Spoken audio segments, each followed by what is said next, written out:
Hello everyone, कैसे हैं आप सभी। आशा करती हूँ आप सभी बहुत अच्छे होंगे और अपनी तैयारी बहुत अच्छे से कर रहे होंगे। सो यूपी पुलिस कांस्टेबल का टेक्स्ट बुक का जो मॉक टेस्ट है, आशा करती हूँ आप सभी लगा लिए होंगे और अपना भी आप लोग स्कोर शेयर करिएगा।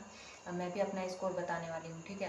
तो सबसे पहले कुछ क्वेश्चंस की बात कर लेते हैं। वैसे पेपर देखिए ईजी ही था, जहाँ तक कह सकते हैं कि ईजी टाइप में था। मैथ्स भी ठीक था, हिंदी भी अच्छा था, मतलब आसान था। और थोड़ा सा जीएस लगा मुझे, और जीएस में भी कुछ क्वेश्चन बहुत आसान थे, लेकिन पूरा आसान नहीं कह सकते हैं। और उसके बाद से था कि जो मैथ्स था, मैथ में 2 से 3 क्वेश्चन को छोड़ दिया जाए। वो जो बड़ा सा पैराग्राफ दे देते हैं नंबर वाइज करके, और उसमें से सिलेक्शन वाले क्वेश्चन होते हैं, तो उसमें से ही मेरे 1 2 या 3 क्वेश्चन गलत हो गए हैं। और बाकी सब रीजनिंग भी आसान था, अगर 1 या 2 क्वेश्चन छोड़ दिया। ओवरऑल यही था। और मैं आपको बता देती हूँ, स्क्रीन पे आप लोग देख सकते हैं। तो पहला क्वेश्चन था जो ये गद्यांश दिया हुआ था। हिंदी की बात कर लेते हैं। हिंदी में जो ये गद्यांश था, इसमें जो इसका ऑप्शन था, 2 ऑप्शन में मैं कंफ्यूज थी, लेकिन सही हो गया था। इसमें रिलेटेड था परिश्रम से, तो इसका आंसर ये होगा। और संघर्ष पे भी बहुत लोग जा सकते थे, लेकिन वो गलत हो जाता। तो नेक्स्ट था ये रीजनिंग का क्वेश्चन था। रीजनिंग या मैथ्स किसी का था, उस सारा मिक्स रहता है तो पता नहीं चलता है। तो रीजनिंग में ये क्वेश्चन था कि 1 किलोमीटर की दौड़ में पी 120 सेकंड में और क्यू 125 सेकंड में दौड़ पूरी करता है, वह दूसरी दूरी जिससे पी क्यू को हराता है। ये क्वेश्चन आसान था, लेकिन मैं गलती से किसी और से डिवाइड कर दी थी, तो मेरा इसका जो आंसर है 60 आ गया था, 60 मीटर। तो इस वजह से ये क्वेश्चन मेरा गलत हो गया था। इसका राइट आंसर जो होगा वो 40 मीटर होगा। तो अगला क्वेश्चन हमारा था, ये भी मैथ्स या रीजनिंग किसी का था। नहीं, रीजनिंग का नहीं था, मैथ्स का ही था। पता नहीं मैथ्स आगे दिया था कि रीजनिंग आगे दिया था, सारा मिक्स था। तो ये क्वेश्चन था आपका पूरा जो पैराग्राफ दिया रहता है, मतलब सिलेक्शन वाले क्वेश्चन उसमें। तो इसमें ये क्वेश्चन ही मुझे गलत लग रहा है, क्योंकि इसमें आप देख सकते हैं कि जो ये दिया है डाटा, इसका बिल्कुल सही है। 3 नवंबर 1987 इसका चारों ऑप्शन है, ये उसमें जा रहा था, ठीक है। लेकिन यहाँ पे ये दी गई जानकारी निर्णय लेने के लिए पर्याप्त नहीं है, जबकि इस जो चारों ऑप्शन है, चारों ऑप्शन सही हो रहे हैं, फिर भी ये पता नहीं क्यों गलत माना है। इसमें देख सकते हैं 4% लोगों का सही है, ठीक है।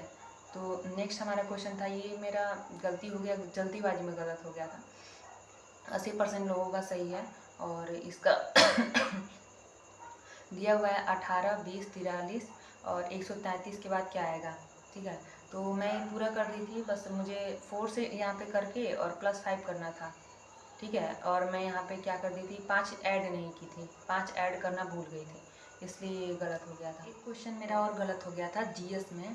तो ये क्वेश्चन था कि विश्व का सबसे बड़ा वन क्षेत्र वाला महाद्वीप कौन सा है। तो मैं इसमें लगाई थी दक्षिण अमेरिका, और इसमें जो आंसर है यूरोप है, ठीक है। 8% लोग का ये राइट है, क्योंकि इसमें जो रूस है उसको ऐड कर लिया है, इसलिए इसका आंसर यूरोप होगा, ठीक है। तो यही कुछ क्वेश्चन थे, और बात कर लेते हैं मार्क्स की। क्वेश्चंस कितने सही हैं, तो मैंने कैटेगरी वाइज डिवाइड कर लिया था, क्योंकि मैथ्स और रीजनिंग का नहीं की थी, क्योंकि वो सारा मिक्स होता है। और हिंदी का अलग था और जीएस का अलग था।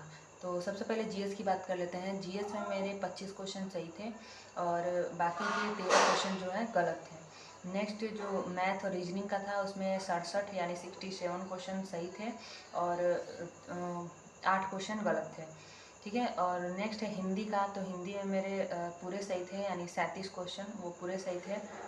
एक क्वेश्चन में डाउट था, तो मैं उसको 2 ऑप्शन में डाउट था, मतलब एक क्वेश्चन के 2 ऑप्शन में डाउट था, तो मैं एक टिक की थी, तो वो भी सही हो गया। तो यही कुछ नंबर्स थे मेरे कैटेगरी वाइज। और ओवरऑल बात कर लेते हैं, तो मेरे 129 क्वेश्चन सही थे और 21 रॉन्ग थे, ठीक है। तो ये नंबर है मेरा, क्वेश्चन है। और जो रैंक की बात कर लेते हैं, तो रैंक 80 है आउट ऑफ 6800, 6800 में से। और परसेंटाइल की बात कर लेते हैं, तो उस टाइम पे 98 के आसपास था। तो यही कुछ क्वेश्चन था, मतलब आसान थे, तो हो गया। बाकी आप लोग का क्या स्कोर बना है, आप लोग कमेंट करिएगा। मिलते हैं अगले वीडियो में। अभी के लिए धन्यवाद, जय हिंद।